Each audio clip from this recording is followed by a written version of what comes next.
Luz y tinieblas. Cuestiones varias de espiritualidad católica por el padre José María Iraburu.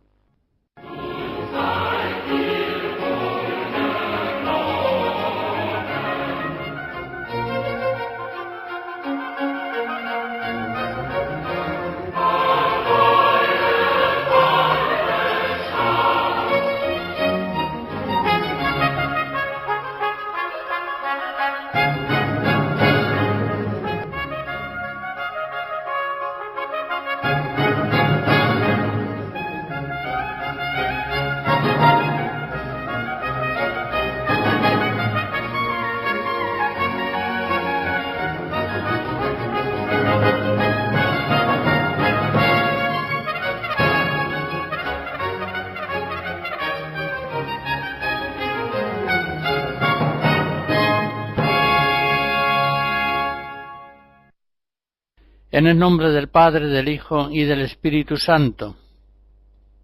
Continúo mis reflexiones sobre la vida nueva en lo interior y también en lo exterior, que el pueblo cristiano, todo el pueblo cristiano, debe llevar en el mundo secular, asistido siempre por el Espíritu Santo que renueva la faz de la tierra. Y en esta conferencia quiero considerar algunas distinciones y semejanzas que hallamos entre la vocación de los laicos y la de los religiosos. El Vaticano II, en el decreto que dedica a la vida religiosa, Perfecte Caritatis, en el número 5 dice: recuerden ante todo los miembros de cualquier instituto que, por la profesión de los consejos evangélicos, respondieron a un llamamiento divino, de forma que, no sólo muertos al pecado, sino también renunciando al mundo, vivan únicamente para Dios. Efectivamente, los religiosos renuncian al mundo secular. Todos los cristianos ya desde el bautismo renuncian al mundo, a sus pompas, sus vanidades, sus errores, sus malas ideas y costumbres, y esa renuncia al mundo está ya expresada desde los más antiguos formularios litúrgicos del sacramento del bautismo. Pero los religiosos, como veremos, ese dejar el mundo, ese salir del mundo, salir de Egipto hacia la tierra prometida, lo llevan adelante de un modo propio y especial. En las comunidades religiosas, un conjunto de hombres o de mujeres se reúnen para vivir plenamente el Evangelio, en lo interior y en lo exterior. Dejándolo todo, se sustraen a los condicionamientos negativos del mundo secular, tal como está configurado en su tiempo, y siguiendo a Cristo, realizan un orden de vida muy distinto al del mundo, y mucho mejor. Lo realizan con una creatividad libre de toda atadura mundana. Realizan ese orden nuevo con la fuerza del Espíritu Santo que renueva la faz de la tierra. Estoy hablando, claro está, de las comunidades religiosas observantes, que realmente han dejado el mundo y que son fieles a sus carismas fundacionales, como las hay y ha habido tantas a lo largo de los siglos. También por obra del Espíritu Santo va a realizarse de otro modo la desmundanización de los laicos.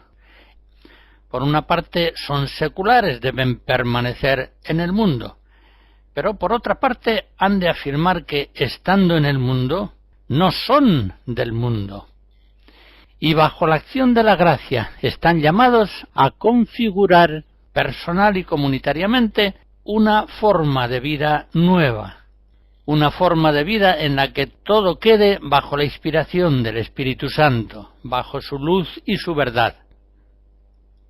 Por supuesto, ese salir del mundo, en el sentido espiritual del término, en los laicos mundanizados es prácticamente inexistente. ellos son mundanos, ellos son hijos del siglo, por tanto no son cristianos o apenas lo son, tanto en su pensamiento como en sus pautas conductuales. Pero incluso ese salir del mundo espiritual suele ser muy escaso en aquellos cristianos seglares que verdaderamente están intentando la perfección evangélica.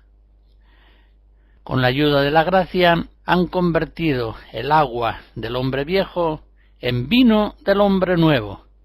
Pero ¿cuántas veces no han alcanzado a construir odres nuevos con la ayuda de la gracia? Odres que guarden el vino nuevo sin permitir que se eche a perder. El término laicos no está presente en el Nuevo Testamento, ni en los primeros documentos cristianos. Una vez lo encontramos en San Clemente Romano. Aparece el término laicos con su sentido preciso, tanto en griego como en latín, laikos y laicus, hacia la segunda mitad del siglo II, con Clemente de Alejandría, Tertuliano y enseguida también Orígenes. Laicos son los miembros del laos, del pueblo de Dios. Desde el principio de la Iglesia existe ciertamente la distinción real entre pastores y fieles, pero la distinción verbal se produce hacia el año 200, cuando se hace usual distinguir entre la plebs santa, es decir, el pueblo cristiano formado por los laicos, y los pastores, los órdenes eclesiásticos del clero, compuesto por obispos, presbíteros y diáconos, junto a las órdenes menores, subdiáconos, acólitos, lectores, exorcistas y hostiarios. La familia y el trabajo son las coordenadas fundamentales que enmarcan la vida cristiana de los laicos. Esas dos coordenadas ya están formuladas claramente al comienzo del libro del Génesis. Creced y multiplicaos, la familia, y dominad la tierra, el trabajo, la posesión de los bienes de este mundo.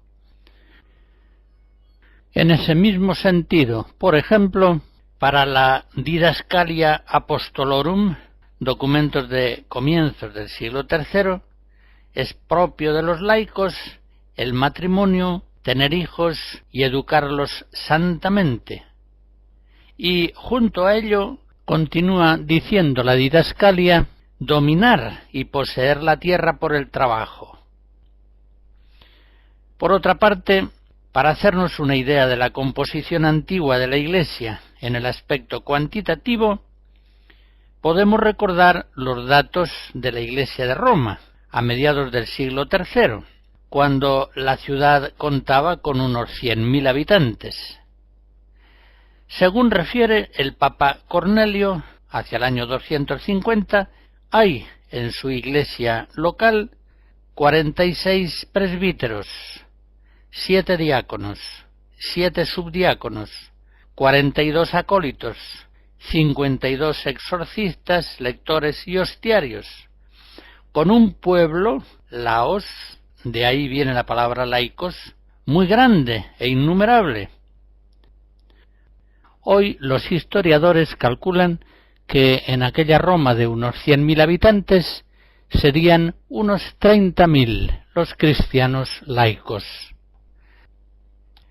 Ya desde el mismo origen apostólico hay en la Iglesia laicos y laicas, los continentes y las vírgenes, que, permaneciendo en medio del mundo, llevan una vida célibe, más intensamente consagrada a la oración, a la penitencia, a las obras de apostolado y de misericordia, de tal modo que continentes y vírgenes, especialmente consagrados a Cristo, forman un estamento propio dentro de las comunidades eclesiales.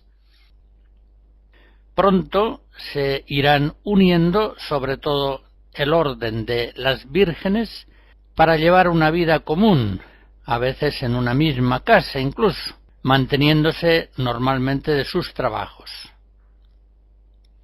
Continentes, es decir, célibes y vírgenes, eran muy numerosos al parecer. No son unos pocos casos excepcionales. Hacia el año 150, San Justino afirma con alegría: entre nosotros hay muchos y muchas que, hechos discípulos de Cristo desde niños, permanecen incorruptos hasta los 60 y 70 años, y yo me glorío de poderoslos mostrar de entre toda raza de hombres. Es más tarde, a finales del siglo III, cuando se inicia la nueva figura vocacional de los monjes. En ese tiempo, el laico continente San Antonio se retira al desierto, hacia el año 270. Suele ser considerado San Antonio como el padre de los monjes. En sus inicios, el movimiento monástico era fundamentalmente eremítico, pero pronto la forma monástica de vida cenobítica, comunitaria, en la que había una mayor ocasión de vivir la obediencia y de ejercitar la caridad fraterna, fue prevaleciendo sobre la forma eremítica. Los primeros monjes no eran sacerdotes, en este sentido eran laicos. Pero muy pronto, junto a estos laicos, hay también presbíteros que han optado por la vida monástica, como también ermitaños anacoretas que han sido ordenados sacerdotes para poder atender a sus hermanos. Hay pues monjes sacerdotes y monjes laicos, legos. En todo caso, lo que caracteriza la condición del monje no es tanto el ser sacerdote o laico, sino el haber dejado completamente la vida del mundo secular, para, libre de toda traba, de todo condicionamiento negativo, poder seguir a Cristo por los caminos del Evangelio.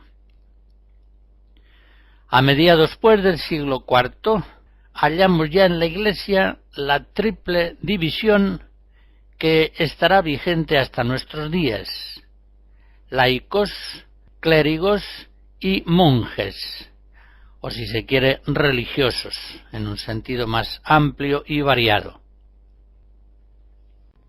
Mendelssohn, Salmo 42.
Es importante señalar que en los primeros siglos de la Iglesia, continuando fielmente la enseñanza y el ejemplo de Cristo y de los apóstoles, el ideal perfecto del Evangelio es propuesto a todos los fieles cristianos, sean pastores, sean laicos. Es un tiempo en que a los cristianos laicos se les exhorta todavía a seguir conductas que para los hombres mundanos son absurdas. Por ejemplo, todavía en aquel tiempo se exhorta a los cristianos a que no defiendan sus derechos ante los tribunales paganos, a que prefieran unirse a Cristo paciente, padeciendo con él la injusticia. 1 Corintios 6, 1 Pedro 2. Es tiempo en que se puede pedir también a los laicos, y de hecho se les exige, que renuncien a determinadas profesiones y labores del mundo. Así lo hace Tertuliano en la obra Idolatría, y en esa misma época, hacia el año 200, así lo exige también la Traditio Apostólica. Tal como entonces están configurados ciertos oficios seculares, los cristianos no pueden ser escultores y pintores, porque se verían obligados a confeccionar ídolos. Tampoco pueden ser gladiadores, actores de teatro, prestamistas, astrólogos, etc. Y en ocasiones les es también vetado el campo de los empleos administrativos civiles. Todas estas son profesiones no compatibles con la vida cristiana. Y siendo así las cosas, todavía los pastores sagrados, los sucesores de los apóstoles, se atrevían a prohibir esos oficios a los seglares cristianos, considerándolos ocasiones próximas de pecado, estimando esas profesiones incompatibles con la vida evangélica. Las catequesis bautismales, como por ejemplo las de San Juan Crisóstomo, reflejan este alto idealismo común a todas las vocaciones cristianas, vino nuevo en odres nuevos. Podemos fijarnos aquí, a modo de ejemplo, en un par de cuestiones importantes. En primer lugar, la comunidad de bienes materiales. Es algo que en los primeros siglos viene enseñada y de alguna manera practicada por todos los fieles. Lo sabemos con datos fehacientes en referencia a la comunidad primera de Jerusalén. Todo lo poseían en común, no había pobres entre ellos. Con cierta frecuencia los padres apologistas cristianos muestran como algo ejemplar la realidad de la comunidad cristiana que vive, en cierto modo, la comunidad de bienes. No se atreverían en sus apologías a aducir ese dato admirable si en alguna medida no se viera realizado efectivamente en las primeras comunidades de la Iglesia. Los laicos, por tanto, saben que quienes comunican por Cristo en los bienes espirituales deben comunicar también de alguna manera en los bienes materiales. Para eso están las ofrendas que se realizan en la Eucaristía, los diezmos, las primicias. Pero si no bastaran y algún hermano estuviera en grave necesidad, todos deben acudir en su ayuda, y si fuera preciso, deben ayunar de lo suyo para procurar al hermano lo necesario. Vemos, pues, en este rasgo primero, la comunidad de bienes materiales, una manifestación de ese idealismo evangélico de los primeros siglos, común tanto a los pastores como a los laicos, y que vendrá a hacerse regla de vida entre los monjes. Veamos un segundo ejemplo. Los cristianos deben ser asiduos en la oración, ya que ellos forman un pueblo sacerdotal que en este mundo está destinado a la alabanza de Dios y a la intercesión por la salvación del mundo. Según esta convicción, diversas costumbres de oración se van generalizando entre los laicos más piadosos de los primeros siglos de la Iglesia. En la tradición apostólica atribuida a San Hipólito, que viene a ser como un reglamento de vida para la comunidad de Roma hacia el año 200, se describe de este modo la oración de las horas en la vida de los cristianos laicos. Dice así: todos los fieles, hombres y mujeres, cuando se levanten a la mañana de su sueño, han de elevar sus corazones en oración a Dios. Asistirán a la iglesia si hay catequesis, y si no, harán lectura espiritual en su propia casa. Alabarán al Señor en la hora de tercia, en sexta y en nona. Y en la misma tradición apostólica encontramos esta hermosa exhortación: ora también antes de que tu cuerpo repose en el lecho, y hacia medianoche levántate, lávate las manos y ora. Si tu mujer está presente, orad los dos juntos. Y con el canto del gallo, levántate y ora. En consecuencia, sigue diciendo la tradición apostólica, los fieles, haciendo esto e instruyéndose mutuamente, dando ejemplo a los catecúmenos, no podrán jamás ser tentados ni perdidos, porque guardan memoria continua de Cristo. En esos mismos años, Clemente de Alejandría enseña que el cristiano fiel guarda de Dios memoria continua, ora en todo lugar, en el paseo, en la conversación, en el descanso, en la lectura, en toda obra razonable, ora en todo.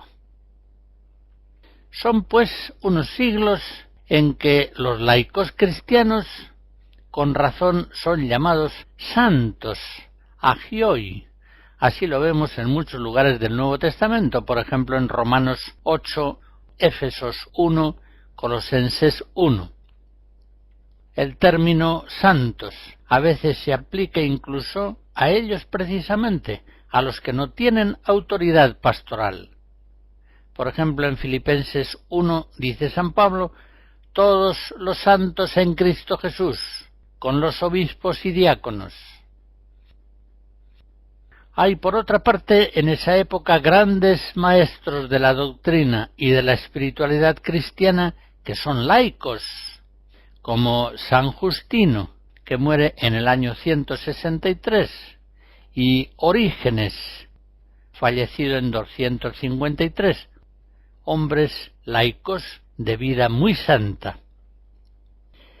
Está claro, pues, que en estos primeros siglos, antes de que surjan los monjes, el ideal de vida evangélica, tanto en lo interior como en lo exterior, tanto en lo que se refiere al vino como en lo que se refiere a los odres, se propone a todos los cristianos, también a los laicos.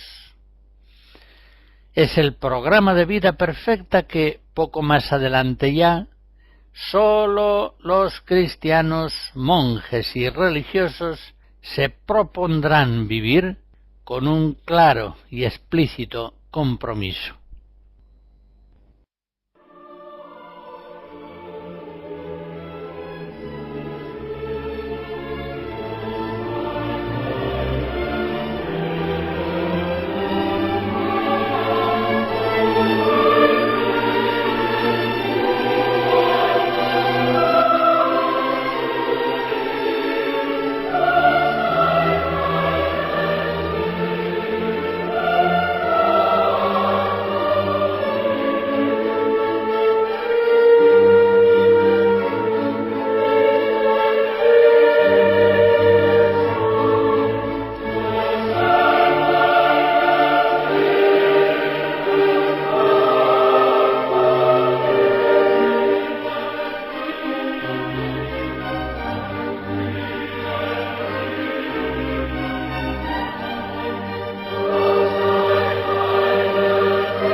He dicho hace un momento que el programa de vida plenamente evangélica y perfecta poco a poco va quedando reducido a los monjes y religiosos, como si los laicos quedaran excluidos de esa tendencia a la perfección.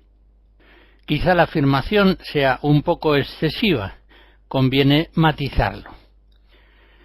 Cuando la conversión de Constantino abre en el siglo IV el imperio al cristianismo, cesan las persecuciones, muchos paganos entran en la Iglesia, la invaden, y comienza el mundo a ejercer sobre el pueblo cristiano su seducción, de tal modo que una buena parte de la muchedumbre de los laicos va perdiendo el idealismo evangélico primitivo, característico de los 3 primeros siglos, los siglos martiriales de las persecuciones.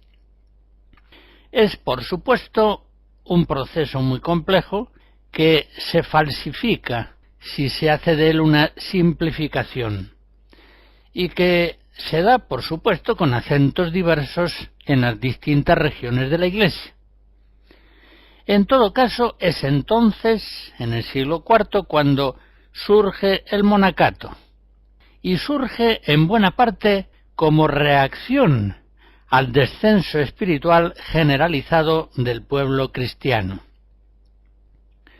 Me fijo aquí solamente, a modo de ejemplo, en las 2 cuestiones que antes he considerado, la oración y la comunicación de bienes. Los monjes, por regla explícita de vida, lo dejan todo para seguir a Cristo. Renuncian a la propiedad privada, lo tienen todo en común y dedican su vida a la oración y el trabajo, dando absoluta primacía a la búsqueda del reino de Dios y su justicia. Afirman, pues, comunitariamente los monjes una vida que es evangélica tanto en lo interior como en lo exterior. Vino nuevo en odres nuevos. Recuérdese que las reglas de vida de los monjes, como la de San Benito, o más adelante las reglas de los religiosos, como la de San Francisco de Asís, vienen a ser simplemente una antología de normas y consejos evangélicos. Por tanto, lo que caracteriza a los monjes es que hacen profesión pública y comprometida de esos caminos evangélicos. La vida monástica, pues, viene a ser la vida cristiana perfecta. Los monjes avanzan con mayor o menor fidelidad por un camino que es recto, que lleva a la perfección de la santidad. Pues bien, en contraposición a ese planteamiento claro y neto, en el que todo queda condicionado a la búsqueda de la santidad, los laicos, en ese tiempo de apertura del imperio a la vida de la Iglesia, en ese siglo cuando cesan las persecuciones, en su gran mayoría se van arraigando en la ciudadanía de este mundo secular presente, y no se hacen problema en asumir buena parte de las costumbres mundanas. Aceptan concretamente la propiedad privada y la aceptan en los duros perfiles propios del derecho romano. Cuius es solum, eius es acelo usque ad centrum. La propiedad que alguien posee es suya desde el cielo hasta el centro de la tierra. Asidera usque ad profundum, desde las estrellas hasta lo más profundo.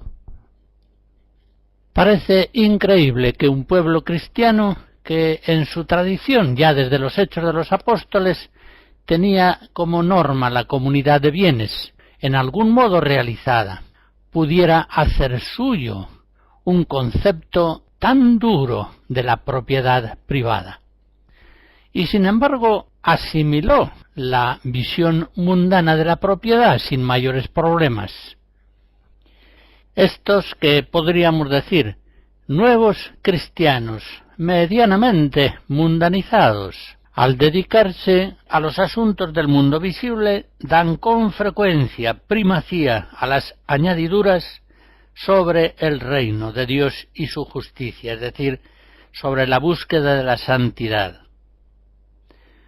Reducen muchos de estos laicos en gran medida la dimensión penitencial y orante de su vida. Hay, por supuesto, laicos excepcionales que escapan de esa general mediocridad espiritual que se va imponiendo. Pero puede decirse que el laicado como conjunto no intenta ya un régimen de vida que no sólo en lo interior, sino también en lo exterior, pueda ser calificado de evangélico. Los fieles laicos, los seglares en adelante, intentan vivir con interior rectitud, los que lo intentan, claro, pero andando normalmente por caminos torcidos, aceptando los caminos torcidos del mundo secular, como si esto fuera inevitable, algo inherente a su propia condición secular. El vino nuevo en odres viejos. No pocos valores evangélicos universales van siendo profesados comunitariamente ya sólo por los monjes.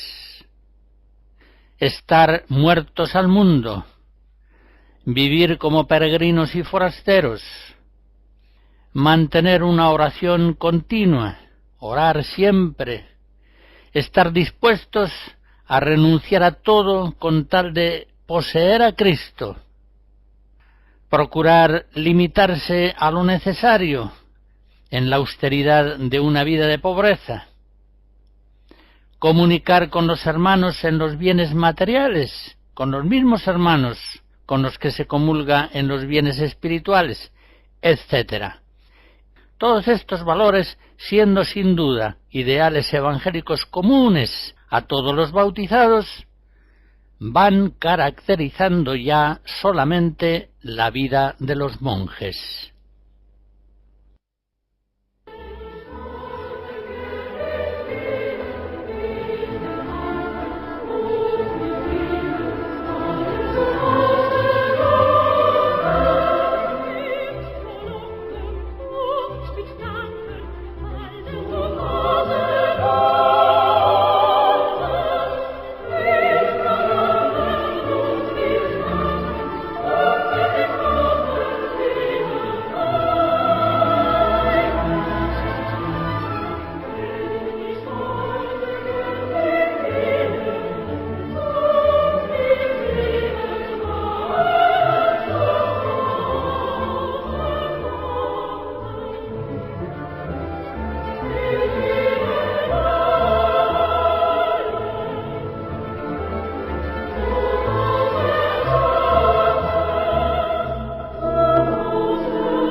Según las consideraciones que acabamos de hacer, monjes y religiosos vienen a ser los modelos de la vida cristiana perfecta que los laicos deben imitar. Deben imitar, por supuesto, en la versión propia de su vocación secular. Esto es obvio. Dios manda a todos los cristianos imitar a Cristo y a los apóstoles, y esta es la clave esencial para toda vida cristiana perfecta, laical, monástica, religiosa, pastoral. Y nadie entiende con ello que Dios mande así a los laicos que todos sean célibes, que todos abandonen sus trabajos y profesiones, sus familias y casas, sus barcas, sus redes, sus oficinas de recaudación de impuestos. No. La imitación a la que Dios llama no ha de ser servil, sino una imitación profunda y espiritual, no referida tanto a los aspectos accidentales como a las actitudes substanciales. San Pedro y San Pablo estiman que los pastores han de ser ejemplos perfectos para todo el pueblo cristiano. Y los santos fundadores religiosos, por ejemplo San Francisco, Santa Clara, establecen sus órdenes religiosas no sólo para la santificación de sus miembros, sino como ejemplo vivo y continuo para todos los laicos. Así lo expresan claramente. Por su parte, la liturgia católica continuamente está exhortando a los laicos a imitar a los religiosos y pastores que han sido canonizados, que han sido puestos como modelos supremos de vida cristiana perfecta, ya que ellos son, efectivamente, los santos obispos, pastores, religiosos, los santos más numerosos del santoral.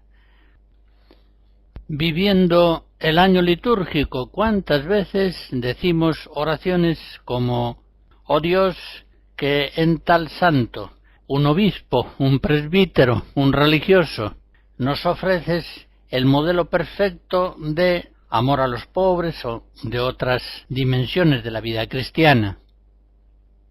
Efectivamente, los santos son siempre puestos por la Iglesia como modelos para todos los cristianos, también para los laicos. De este modo, cuando los laicos viven el Evangelio, no sólo en lo interior, sino también en lo exterior, vino nuevo en odres nuevos, se produce entonces una admirable homogeneidad entre la vida laical y la vida religiosa, entre el hogar cristiano y el monasterio, el convento, entre los célibes y los casados. Y el paso de una vida a otra, objetivamente más perfecta, el paso de la vida laical a la vida religiosa o monástica, se produce con gran frecuencia y con gran facilidad. Hay muchas vocaciones. Ese cambio no supone un trauma, sino un avance en la misma dirección y espíritu de lo que ya en el hogar secular se estaba viviendo. Pero, en fin, en estas cuestiones se produce una gran trampa mental permanente. Los laicos más o menos mundanizados han tratado siempre de justificar su alejamiento de la vida perfecta del Evangelio, alegando que ellos no son monjes. Estiman los laicos muy bueno que los religiosos se abstengan de espectáculos nocivos, guarden una gran austeridad en viajes, casas, vestido, comida, posean en común todos sus bienes, sin tener nada como propio, menosprecien el lujo, aborrezcan lo superfluo y todos los vanos pasatiempos mundanos, dediquen sus vidas a la oración, a la penitencia y a todo género de obras buenas, asistenciales, apostólicas. Todo eso está muy bien y les conviene a ellos, pero no tanto por ser cristianos, sino por ser monjes o religiosos. Como suele decirse a veces, para eso son religiosos. Por el contrario, los laicos, por fidelidad incluso a su propia vocación secular, es decir, para encarnarse bien como fermento en el interior de las realidades mundanas que han de salvar, ellos han de frecuentar sin mojigaterías los espectáculos seculares, aunque a veces sean un tanto indecentes.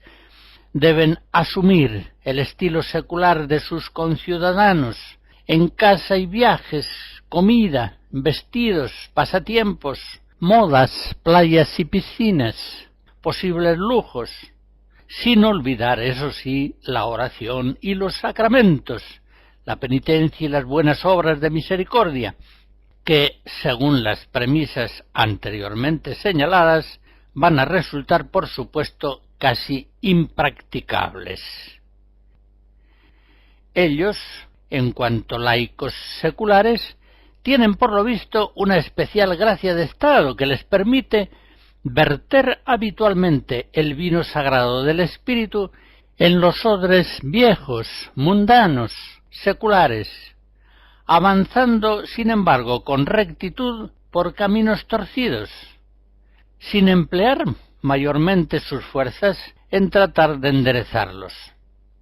Y todo ello con excelentes resultados espirituales, que sólo algunos pesimistas ponen en duda. Bien, esta gran falacia, al menos como tentación, está permanentemente activa desde el siglo IV, hasta nuestros días. Los laicos, muchos de ellos, rechazan así importantes valores del Evangelio, alegando que son propios de los religiosos y que son ajenos, por tanto, a la vida laical secular, que ellos deben seguir por vocación de Dios. Es decir, que por fidelidad a Dios, ellos deben rechazar preciosos aspectos del Evangelio. Una contradicción escandalosa, absurda. Ya los padres antiguos ven rechazados por el pueblo grandes ideales evangélicos. No sólo en la práctica, el espíritu está pronto pero la carne es flaca, sino incluso en la teoría. Contra este gran error afirma San Juan Crisóstomo, muerto en el año 407. Si con el matrimonio no es posible hacer todo eso que hacen los monjes, todo está perdido y arruinado, y la virtud se queda en nada. Ante los grandes ideales que el Evangelio propone a todos los cristianos, también a los laicos, dice San Juan Crisóstomo: no profiramos esas miserables y estúpidas palabras: yo soy un laico, tengo una mujer, estoy cargado de hijos, ese no es asunto mío. ¿Acaso he renunciado yo al mundo? ¿Va a resultar que yo soy un monje? A estas objeciones responde el santo obispo: mucho te engañas y yerras si piensas que una cosa se exige al seglar y otra al monje. Si Pablo nos manda imitar no ya a los monjes ni a los discípulos de Cristo, sino a Cristo mismo, y amenaza con el máximo castigo a quienes no lo imiten, ¿de dónde sacas tú eso de la mayor o menor altura en la vida de la perfección? La verdad es que todos los hombres tienen que subir a la misma altura, y lo que ha trastornado a toda la tierra es pensar que sólo el monje está obligado a la mayor perfección, y que los demás pueden vivir a sus anchas. Pues no, no es así. Todos, dice el apóstol, estamos obligados a la misma sabiduría. Y con esta palabra quiere decir el apóstol y San Juan Crisóstomo, todos están llamados a una misma santidad.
la apostasía de los últimos siglos se ha ido produciendo suavemente en el pueblo cristiano por la vía de la mundanización, por la paganización mundanizante de pensamientos y costumbres.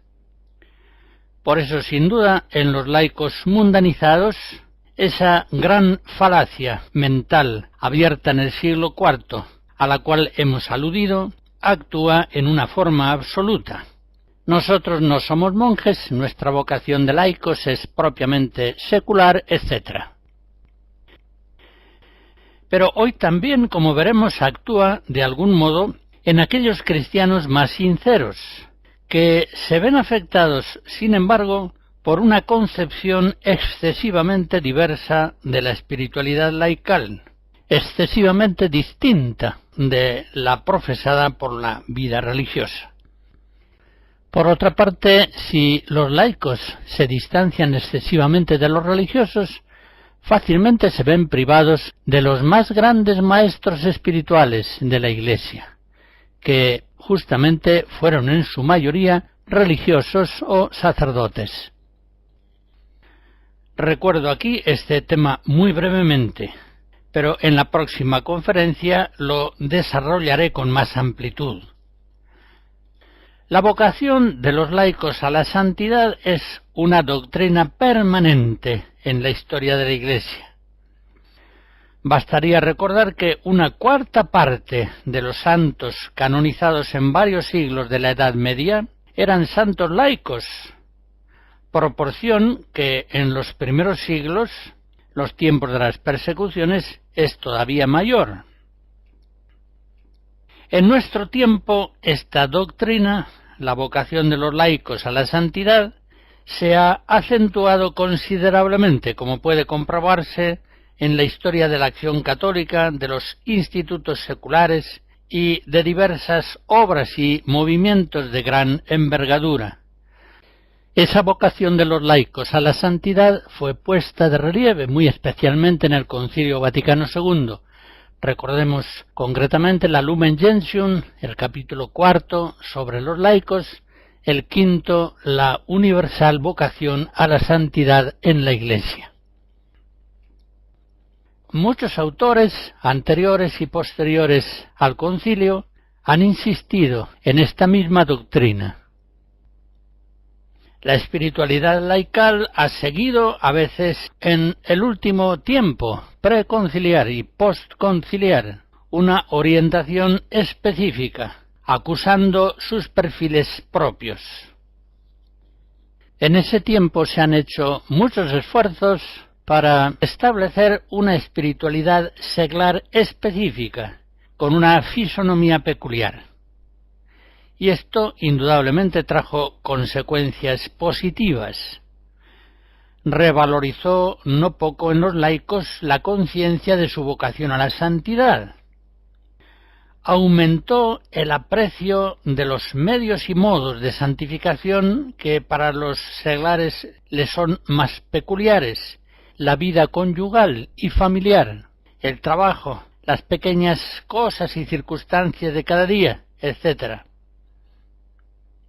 Sin embargo, una radicalización de ese empeño por particularizar la espiritualidad seglar trajo en ocasiones un empobrecimiento de la espiritualidad laical, precisamente porque al querer diseñarla de un modo demasiado diverso o incluso a veces contrapuesto a la espiritualidad de los religiosos y de los sacerdotes, perdió esa espiritualidad seglar muchas dimensiones que son integrantes de la espiritualidad cristiana auténtica.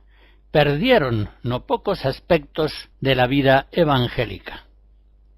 Por esa vía de la radicalización excesiva de la espiritualidad laical, muchos planteamientos netamente evangélicos fueron silenciados o incluso rechazados, alegando que eran propios de una espiritualidad de monjes o de religiosos, pero que eran impropios para los laicos.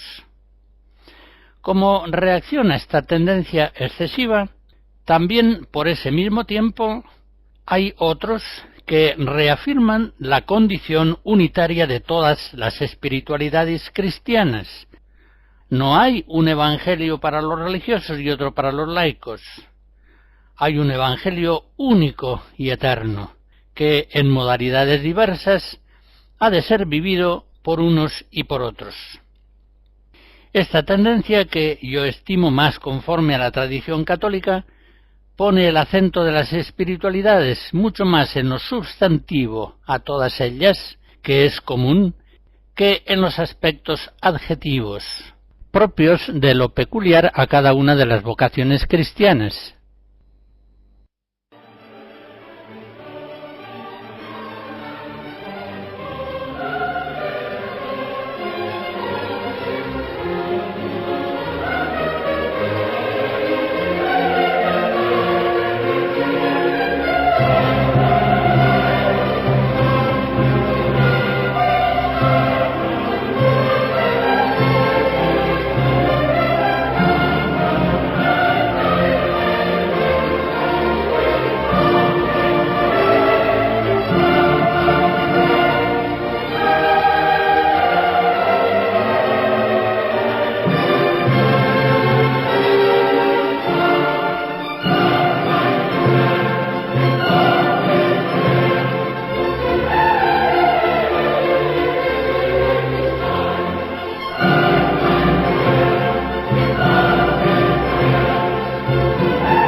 La bendición de Dios Todopoderoso, Padre, Hijo y Espíritu Santo, descienda sobre ustedes y les guarde siempre. Amén.